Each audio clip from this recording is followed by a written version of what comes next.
Faut-il préférer le désordre à l'injustice? Thèse. L'injustice est intolérable. Désobéir aux lois vaut mieux que supporter un ordre injuste.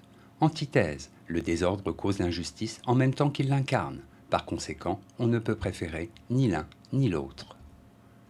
Thèse. Il faut préférer le désordre à l'injustice. En effet, sans justice, l'homme devient la pire des créatures. Des lois injustes sont intolérables. Ne pas les respecter est un devoir. Mieux vaut encore un juste désordre qu'un ordre se fondant sur l'injustice. Premier argument, l'absence de justice est une malédiction.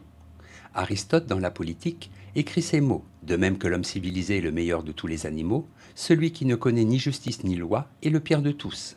Un gouvernement qui instaure un ordre tyrannique établit des lois iniques, les applique sans respect de la justice, favorise l'égoïsme, la méchanceté et la violence.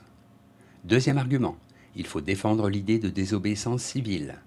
Le respect de l'ordre ne doit pas systématiquement justifier un désengagement moral et politique.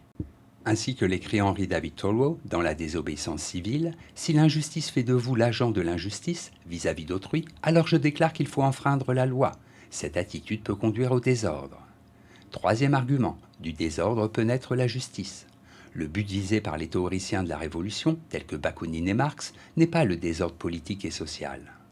Mais l'abolition de l'injustice passe par une action révolutionnaire, donc la désorganisation radicale d'une structure politique, économique, qui favorise une classe vivant de l'exploitation d'une autre classe.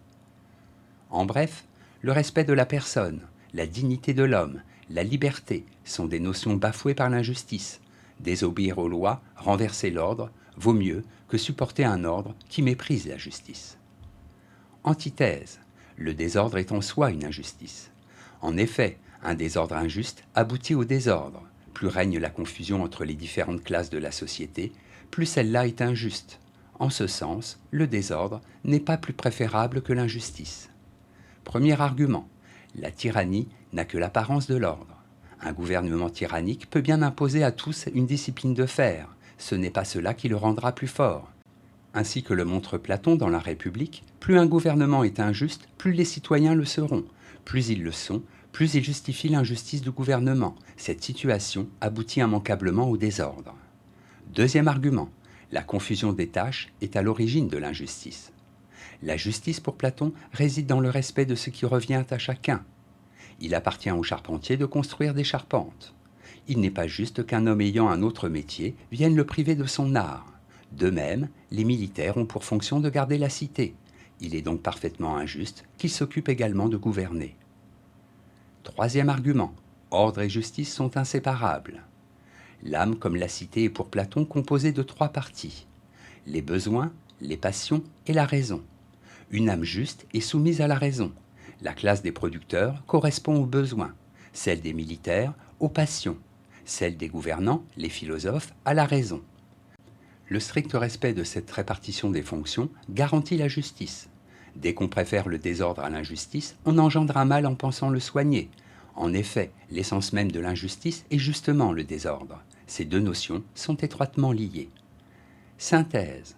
Platon n'a pas tort de dire que là où il y a désordre, il y a injustice. Et là où il y a injustice, il y a nécessairement désordre. À ses yeux, une cité idéale est une cité dans laquelle chaque classe occupe la fonction qui lui revient. Dès lors que les producteurs s'occupent de gouverner, on passe de l'aristocratie, gouvernement des meilleurs, à l'oligarchie. Le pouvoir appartient à quelques personnes dont la puissance repose sur la propriété foncière et l'argent. La démocratie, quant à elle, engendre une grande confusion des tâches, puisque en ce régime, chacun prétend participer au gouvernement. Platon envisage bien une possibilité de dégénérescence de l'aristocratie. Dans ce cas, quelle solution apporter au problème de l'injustice ? Il semble bien que toutes les fois que l'on a affaire à des lois injustes, à un pouvoir inique, qu'il faille, au nom même de la justice, préférer le désordre. Henry David Thoreau, poète et penseur américain, 1817-1862. Son livre « De la désobéissance civile », publié en 1849, est un pamphlet qui dénonce la tyrannie de la majorité. Pour Thoreau, il y a injustice dès lors que le bien du plus grand nombre repose sur la misère du plus petit nombre, c'est-à-dire des esprits les plus sages et les plus éclairés.